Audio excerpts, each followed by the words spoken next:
كل حاجة جديدة ومختلفة.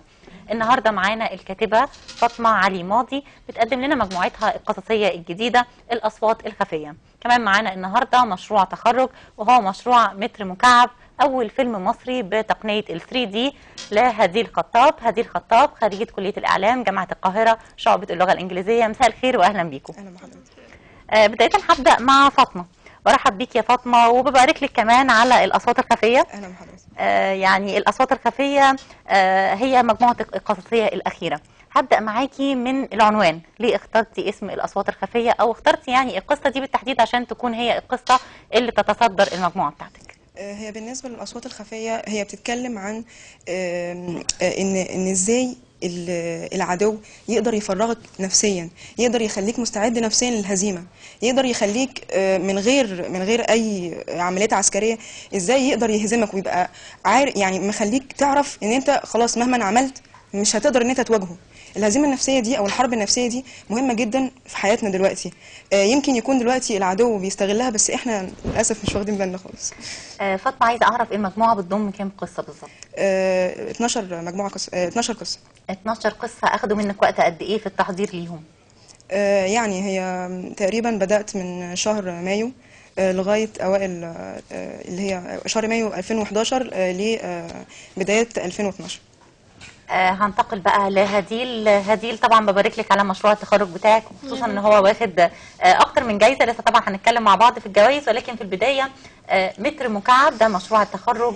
يعني زي ما بنقول دايما مشروع التخرج كده بيعتبر هو الوسام اللي بيتعلق على صدر الطالب وبيطلع بيه من دراسته في ال4 سنين. فمتر مكعب، تقولي النهارده ايه على مشروع تخرجك متر مكعب؟ التسميه، مين صاحب الاسم؟ صاحب التسمية هو يوسف طاهر، هو المخرج بتاع الفيلم. سبب التسمية انه الفيلم نفسه بيدور حوالين فكرة فيها جزء بيتكلم عن المية، فكرة المية. فاحنا خدنا فكرة متر مكعب اللي هي وسيلة لقياس المية، يعني نخليها بالظبط هي الفكرة بتاعتنا. مشروع التخرج بيضم كام طالب؟ لو حبيت كده ان احنا نتكلم عن فريق العمل نقول مين؟ فريق العمل بيتكون من 13 طالب وطالبة، يعني انا بيهم كلنا 13. بوجه لهم تحية وبقول لهم يعني لولا المجهود بتاعكم ولولا اتحادنا مع بعضنا ما كناش وصلنا اللي احنا فيه دلوقتي والمراكز اللي احنا خدناها. احنا المفروض احنا كلنا طلبة في دفعة واحدة، دفعة خريجين دفعة 2010. اجتمعنا لعمل الفيلم دوت. هو المفروض كانت مشرف عليه دكتور سالي، برضو بوجه لها تحية. طيب خلينا نقول يا هديل، فكرة الفيلم ايه؟ الفترة الزمنية اللي الفيلم استغرقها، اخدت وقت قد ايه في التحضير ليه؟ وكمان كم مرحلة مريتوا بيها؟ انا عارفة ان انتوا مريتوا باكتر من مرحلة. قرب لنا كده الصورة اكتر وقول لنا الفكرة بتتكلم عن ايه؟ هي الفكرة بتتكلم على مشكلة المياه التي تدور ما بين دول حوض النيل. المشكلة دي المفروض يعني احنا يعني بنعمل زي بندق ناقوس خطر ان احنا لازم نحل المشكلة دي، وإلا هيحصل فيما بعد شيء يسمى بحرب المياه. احنا بنقول مثلا في جملة في الفيلم احد الخبراء بيقولها ان حرب المياه لم تعد خيال. طيب علشان نقرب كده الصورة اكتر لكل مشاهدينا اللي بيتابعونا، اذا سمحت لنا نشوف جزء من الفيلم ونرجع نكمل كلامنا معاكم مرة تانية.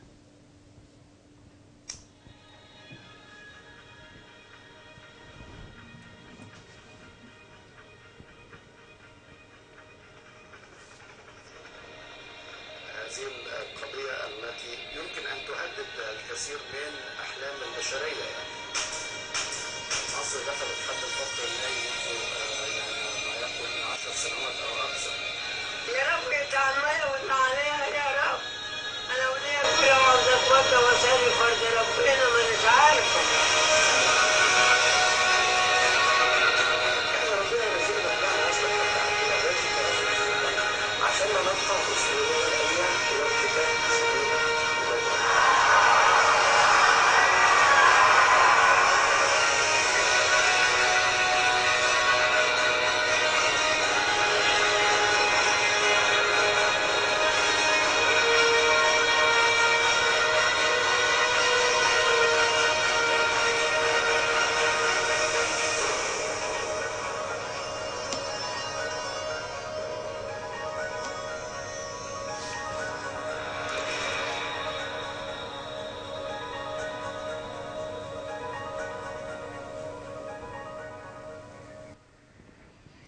هديل، يعني نقطة مياه تساوي حياة زي ما بنقول.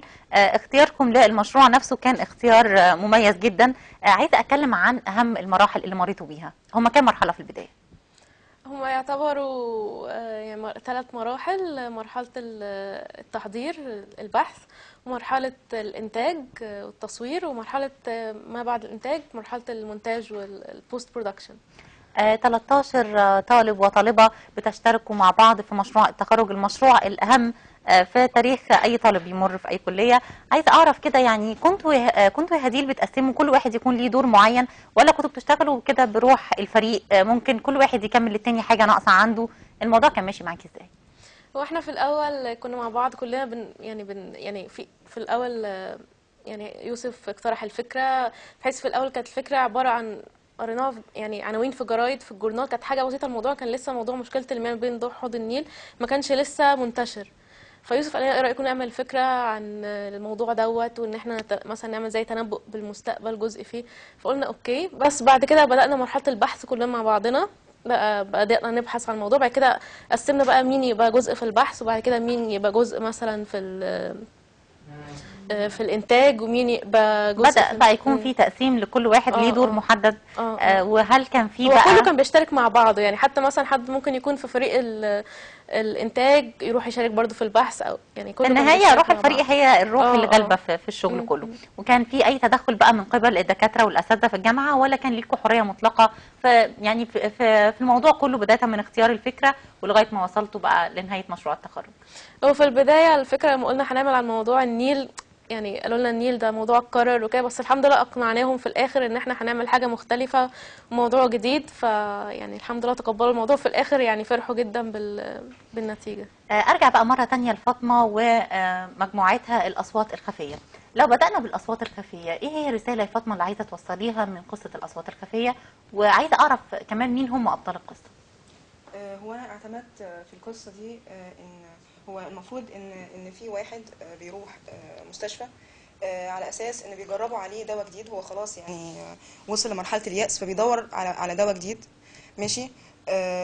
اسمه عم ناجي. هو يعتبر مش مثقف او مش واعي باللي بيحصل زي يعني ناس كتير قوي من البسطاء اللي احنا يعني بنشوفهم في حياتنا.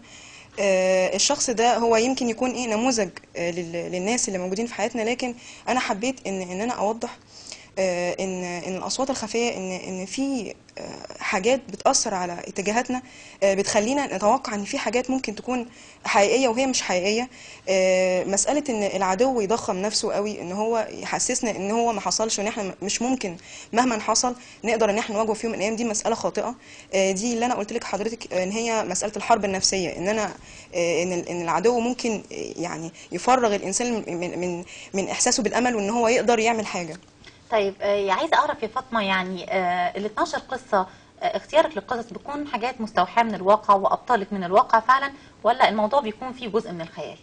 هو طبعا الخيال يعني شيء مهم جدا علشان يدي روح او يدي غموض يقدر يخلي القارئ يكمل القصه لغايه اخرها. لكن طبعا لازم يكون يعني جزء كبير جدا من الواقع عشان يمس حياه الناس ويمس حياه القراء اللي ممكن يطلعوا على الكتاب. ايه هي اهم القضايا اللي كنتي حريصه ان هي تكون موجوده في مجموعتك القصصيه؟ هي زي ما قلت حضرتك طبعا القضيه الاساسيه هي الاصوات الخفيه. في قضيه برضو مهمه جدا، هي في قصه أزرع الشر. أزرع الشر دي بتحكي عن عالم، يعني شاب عالم، يعني ما لقاش في مصر يعني حد يديله الروح ان هو يقدر يكمل ابحاثه، يعني فمحبط. فيجي له حد من بره يقول له تعالى اشتغل عندنا، احنا هنستفيد منك، احنا ممكن نخليك عالم، ممكن تحصل على جوائز، ممكن يعني مش عايزه اكملها عشان ما احرقهاش يعني. طيب فاطمه، يعني انت كاتبه وفي الاساس انت حاصله على بكالوريوس زراعه قسم الكيمياء الحيويه. ده بعيد تماما عن الكتابه طبعا. عايزه اعرف الموهبه بدات معاكي من سن كام تقريبا؟ يعني من سن 14 او 15 سنه. يعني كنت واخده المساله يعني كمساله هوايه وكده. كنت مركزة أكتر في مذاكرتي، يعني كنت بحب جدا مجال الكيمياء جدا، كان نفسي أشتغل فيه. بس يعني حسيت إن أنا لاقية نفسي أكتر في الكتابة، بعبر عن روحي أكتر في الكتابة. ما فكرتيش ان انت يعني تدرسي حاجه ليها علاقه بالكتابه، يكون تخصصك برضو في الدراسه، يعني نقول الدراسه والموهبه يكملوا بعض، ولا كنت انت مؤمنه ان انت تدرسي حاجه وموهبتك تكون هي الموهبه المسيطره؟ هو طبعا الموهبة مش كل حاجة، لازم الواحد يقرأ، لازم يتعلم. ودي يعني يمكن كل المرحلة اللي أنا فيها دلوقتي، إن أنا بحاول إن أنا أقرأ، إن أنا أتعلم، إن أنا أشوف الناس اللي أكتر مني خبرة، إن أنا أقرأ في جميع المجالات علشان ألم بالقضايا اللي أنا ممكن أكتب فيها. لفت نظري جدا يا فاطمه من ضمن ال 12 قصه، قصه تانية بتحمل عنوان الموت رعبا. الموت رعبا، يعني يمكن العنوان شدني جدا، ليه اخترتي العنوان ده؟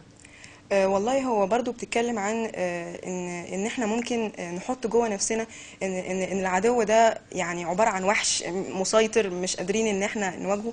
انا يعني عرضتها على النت وعلى الفيسبوك، لقيت ناس بيردوا عليا بيقولوا لي لا فعلا انت عندك حق، احنا مش لازم ان احنا نكون خايفين بالطريقه دي، يعني كمان بعد الثوره المفروض ان احنا يبقى دي خلاص البدايه، ان احنا نبدا حاجه يعني حياه جديده. اتفضلي. احنا عشان بس نقرب الصورة اكتر للمشاهدين، معانا غلاف المجموعة، فهنشوفه مع بعض. الغلاف طبعا بيعتبر برضو من الحاجات اللي بتشد القارئ، فكنت حريصة ان الغلاف يكون شكله ايه؟ هو طبعا يعني الغلاف يعني بيعبر عن الحاجه اللي انا عايزاها. هو المفروض ان القارئ اول حاجه هيبص عليها الرسمه، الحاجه دي هل مثلا الرسمه دي هتدخل جوايا، هحس بيها، اقدر ان انا يعني تبقى قريبه من الحاجه اللي انا عايز يعني ميولي ان انا اكتبها، يعني اقراها يعني وكده. الاختيار بتاع الغلاف يا فاطمه كان اختيار يعني ليكي بصفه كامله، ولا كان في حد مثلا شاركك الراي؟ الموضوع كان لا، ماشي هو معاكي ازاي؟ هي بصراحة يعني دار ليلى، يعني أشكرها جدا إن هي سمحت لي بالفرصة دي، اقترحوا عليا الغلاف ده، وفعلا يعني كان يعني اختيار موفق، أنا بصراحة يعني أعجبت بيه جدا. طيب نتكلم كمان عن قصة تانية من القصص المميزة جدا في مجموعتك القصصية الأصوات الخفية، في كمان قصة تايه في الأوهام. ايه فكرة بقى القصة؟ هي تاهي في الأوهام دي يعني قصة رومانسية، بتحكي عن شاب يعني كل ما بيقابل حد وبيلاقي منه اهتمام، بيفتكر ان ده حب، وبيفتكر ان دي خلاص يعني دي امل حياتي، وان انا خلاص هجري وراها، وان انا هجوزها وكده. بس بعد كده بيكتشف في الاخر ان دي عبارة عن صداقة، او ان ده اهتمام يعني اخوة مش اكتر. لغاية يعني قعد فترة طويلة بالطريقة دي، لغاية ما حس ان هو في وهم مش قادر يطلع منه خالص. ايه اكتر حاجة بتفضلي ان انت تكتبي بيها يا فاطمة؟ يعني اي انواع القصص، القصص الخيالية، الرومانسية، الواقعية، ايه اكتر حاجة بتشدك في الكتابة؟ هي اكتر حاجه بحب ان انا اكتب فيها الحاجه اللي معتمده على الغموض، ان انا عايز القارئ يفكر معايا، مش عايزاه يعني مجرد بس يقرا ويبقى الحل على طبق من فضه، لا، عايزاه يفكر معايا، يا ترى الحكايه دي هتخلص على ايه، يا ترى دي تفسيرها ايه. الغموض ده هو العنصر الاساسي في كل قصصك، ممكن نقول كده؟ انا يعني احب ان الحدث يبقى هو البطل، مش الاشخاص نفسهم. مش الاشخاص. ارجع مره ثانيه بقى لهديل ولفيلم متر مكعب. فيلم متر مكعب يا هديل هو اول فيلم مصري بيستخدم تقنيه ال 3 دي. مين كان صاحب بقى اقتراح فكره استخدام تقنيه 3 دي؟ هو يوسف محمود المخرج برضو كان صاحب الفكرة. ويوسف من النوع اللي بيحب يتابع التكنولوجي أكتر، و يعني في العالم، ويعني قبل ما نعمل المشروع، قبل ما نبتدي لسه في جلسات التحضير بتاعة المشروع، قال أنا بفكر أعمل الفيلم ده 3D، فإيه رأيكم؟ فاحنا وافقنا وكده، وتحمسنا للموضوع ان احنا نعمله 3D. بس طبعا واجهتنا مشكلة انه المفروض 3D تكلفته عالية جدا، المفروض بيكون في ستاند معين للكاميراز، علشان بتصوري بتحطي 2 كاميراز جنب بعضهم، المفروض بيبقى في ما بينهم مسافه معينه عشان تعرفي تلقطي اللقطه بالظبط، وبعد كده يحصل تركيب الصور وحاجات في البوست برودكشن. طيب يعني عايزه اعرف تقنيه ال 3 دي اضافت ايه للعمل او للمشروع؟ اضافت لكم انتوا ايه؟ هي اضافت يعني مثلا كان في جزء اللي احنا عاملينه اللي هو التخيل في المستقبل ان هيحصل فيه جزء زي حرب الميه، لما الناس تشوف دوت الحاجه دي ب 3 دي يعني يجي لهم رعب من ان هم ممكن يعيشوه في المستقبل لو ما حلوش المشاكل، لو ما يعني المسؤولين ما حلوش المشاكل دي، ممكن يحصل للناس دي رعب فعلا. طيب عايزه اعرف كمان ايه هي الصعوبات اللي واجهتكم كفريق عمل؟ اكيد كان في بعض المشاكل، بعض الصعوبات، ايه هي اهم الصعوبات وازاي قدرتوا تتغلبوا عليها؟ هي اهم الصعوبات اللي واجهتنا زي ما قلت لحضرتك هي فكره ال 3 دي نفسها، طريقه التنفيذ بتاعتها.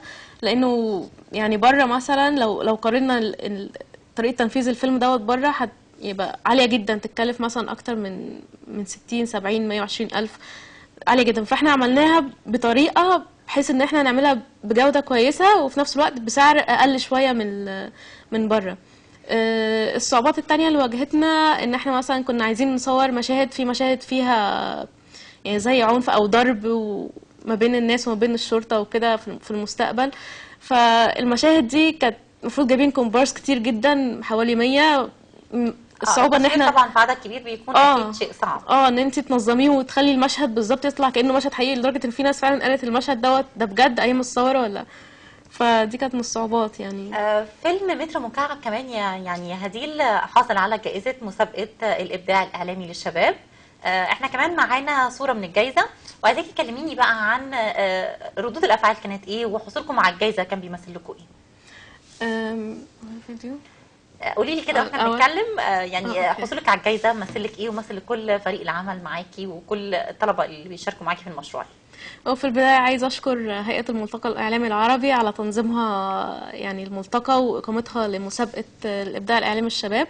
أشكر أمير دولة الكويت الشيخ جابر الصباح، وبشكر أيضا أستاذ ماضي الخميس الإعلامي ماضي الخميس الأمين العام للملتقى الإعلامي العربي، وبشكر كل اللي نظموا الملتقى وإن هم يعني عملوا حاجة مفرحة زي دي ويخلوا الشباب يشاركوا فيها. الجائزة نفسها بتمثل لي يعني حاجة كبيرة جدا، يعني بعتبرها من أكتر الجوائز الغالية عليا. يعني مثلنا مصر في بره، كانت منافسة ما بين 21 دولة، يعني ما بين 21 دولة دي كانت حاجة يعني أكيد كانت حاجة مميزة جدا. كنت عايزة أقول بس هي الجائزة مصافة ما بين دولة الكويت ومصر. يعني دولة الكويت كان ليها إنتاج ودولة مصر كان ليها إنتاج، هي أفضل تقرير إخباري تلفزيوني هي الجائزة. أخيرا فاطمة، عايزة أعرف الأصوات الخفية هتكون جاهزة للقراء إمتى؟ هتظهر للنور إمتى؟ ان شاء الله في شهر يوليو ان شاء الله. إن شاء الله. بشكركم جدا على وجودكم معايا النهارده، يعني فاطمة علي ماضي وهديل خطاب، نماذج مشرفة من شباب مصر. شكرا لوجودكم معايا، بتمنى لكم التوفيق. شكرا. مشاهدينا الكرام، فاصل سريع وبعد الفاصل الزميل حسن الشاذلي، فكونوا معنا.